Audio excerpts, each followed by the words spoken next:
Cette vidéo est la troisième d'une série consacrée au chapitre d'économie intitulé «Qu'est-ce que la monnaie et comment est-elle créée?». Et elle vise à répondre plus précisément à l'une des deux questions centrales de ce chapitre: qu'est-ce que la monnaie?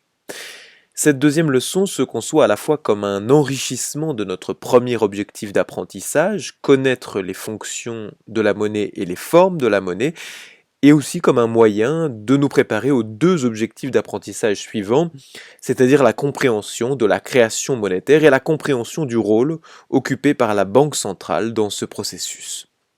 En effet, répondre à la question «qu'est-ce que la monnaie?» suppose d'aller plus loin que les éléments présentés dans les leçons précédentes. En économie comme en sociologie, la monnaie est le plus souvent définie par ses fonctions et ses formes. Ainsi, à la question «qu'est-ce que la monnaie?», économistes et sociologues répondent le plus souvent que la monnaie est ce qu'elle fait. On définit alors la monnaie par les fonctions qu'elle remplit. En économie, il s'agit des fonctions, je le rappelle, d'intermédiaires des échanges, de réserves de valeur et d'unités de compte. Mais également, on définit la monnaie par ce en quoi elle consiste. On définit alors la monnaie par ses formes étant notamment les monnaies marchandises, la monnaie métallique, la monnaie fiduciaire, la monnaie scripturale, formes monétaires dont on a dit qu'elles étaient variables dans l'espace et le temps.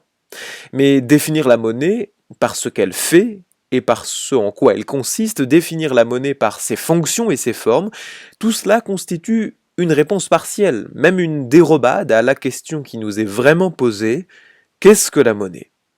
Pour approcher ce qu'est concrètement la monnaie, il faut en réalité introduire un concept important en économie, le concept de liquidité.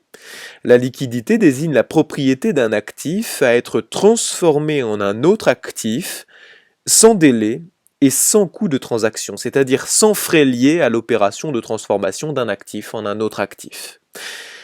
5 billets de 50 euros, un appartement, une trottinette électrique, une action d'entreprise, c'est-à-dire un titre de propriété d'une partie du capital de cette entreprise, un chèque de 250 euros, un terrain de 2 hectares, une piscine gonflable, etc.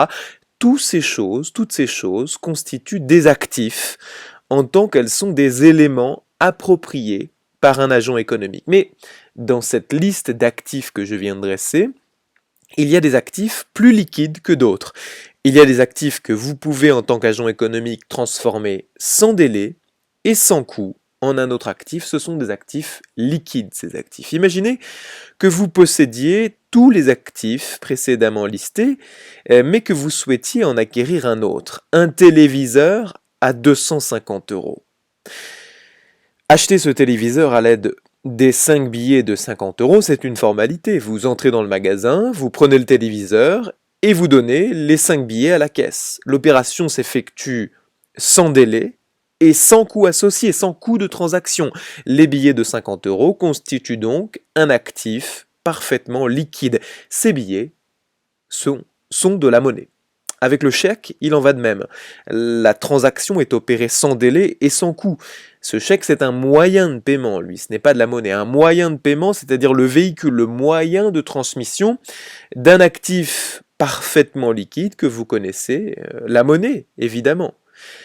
Alors pour acquérir ce téléviseur, la mobilisation d'actifs liquides, c'est la mobilisation des 5 billets de 50 euros et du chèque de 250 euros. Maintenant, imaginez que vous souhaitiez acheter ce téléviseur à l'aide de l'action d'entreprise que vous détenez. Si vous vous présentez à la caisse du magasin, le téléviseur sous le bras, en disant « Voilà mon action de l'entreprise Y », elle est d'une valeur de 560 euros, rendez-moi 310 euros en espèces et je pars avec le téléviseur en vous laissant la propriété de mon action. Ben, si vous dites cela à la caisse, on va vous demander de redescendre sur Terre.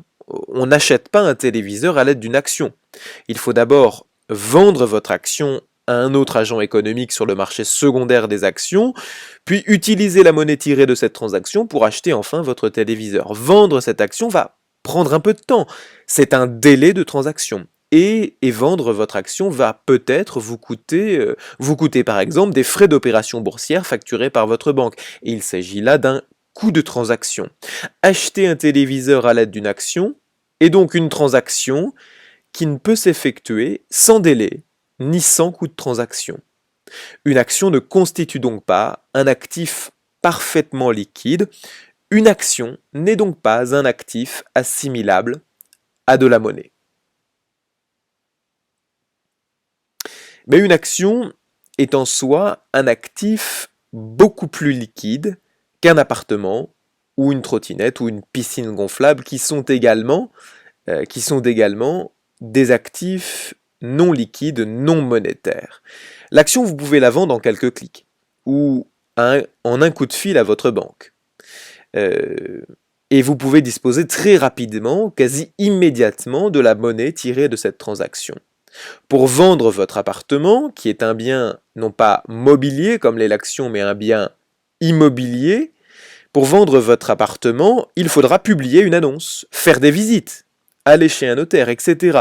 Cette transaction est longue et potentiellement coûteuse, voire très coûteuse, bien davantage en tout cas que la vente d'une action. Et en cela, un actif réel comme un appartement est un actif réel, un appartement est bien moins liquide que les actifs financiers que sont les actions et les obligations.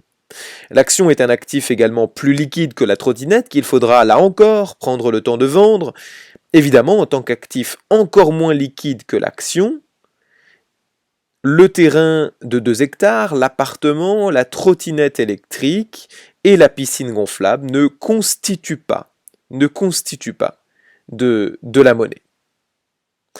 En comprenant que la monnaie n'est pas n'est pas constituée ni d'actifs réels ni d'actifs financiers, en comprenant ce que la monnaie n'est pas, nous apercevons finalement ce qu'elle est d'un point de vue économique. La monnaie est, et c'est une définition à connaître par cœur, la monnaie est un actif liquide exerçant 3 fonctions économiques principales, intermédiaire des échanges, unité de compte, réserve de valeur, et prenant des formes variables dans l'espace et le temps. Voilà notre définition en substance de ce qu'est la monnaie.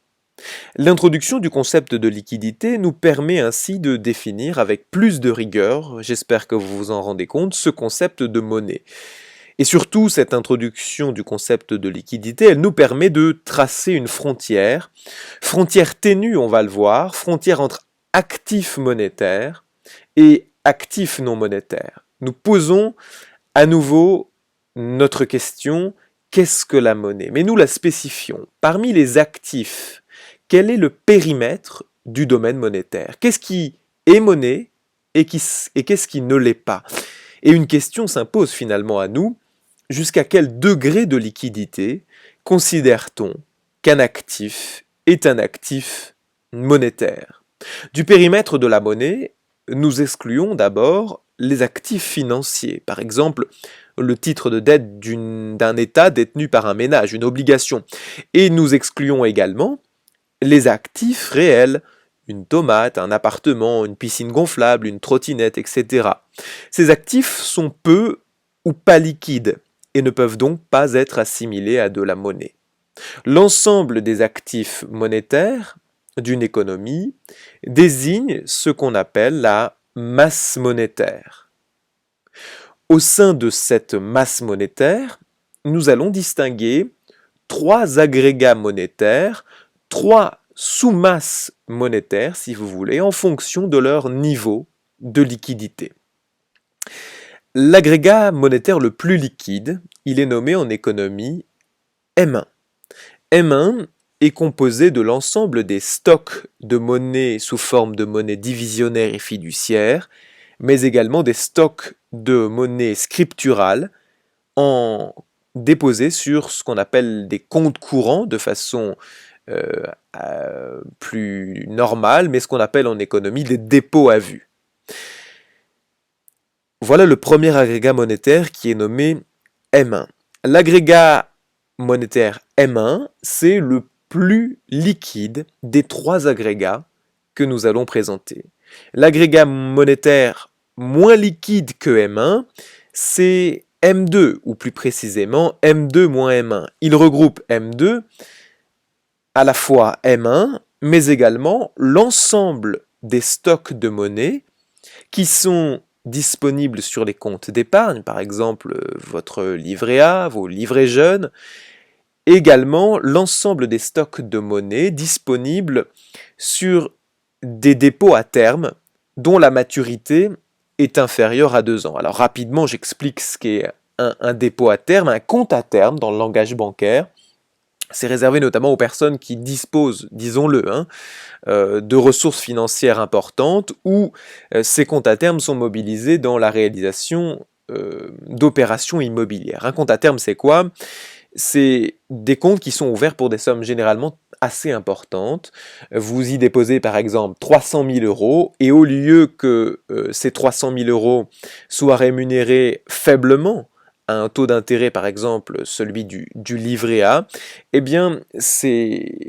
ces sommes, par exemple 300 000 euros, cette somme elle est rémunérée à un taux d'intérêt supérieur au taux d'intérêt du livret A pour une seule et bonne raison, c'est que sur un compte à terme, dit-on en langage bancaire, ou sur un dépôt à terme, dit-on dans le langage de l'économie, sur un compte à terme, l'argent est bloqué.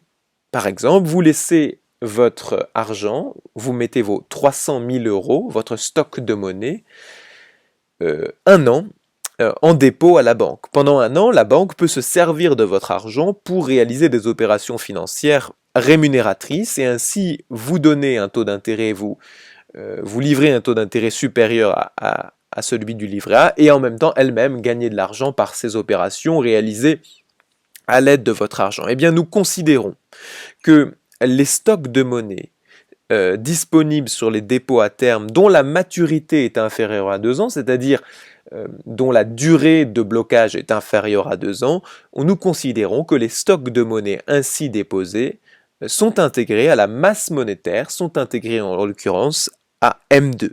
Le troisième et dernier agrégat monétaire, le moins liquide des trois, c'est M3. En l'occurrence, M3 moins M2. M3 inclut M2, inclut M1.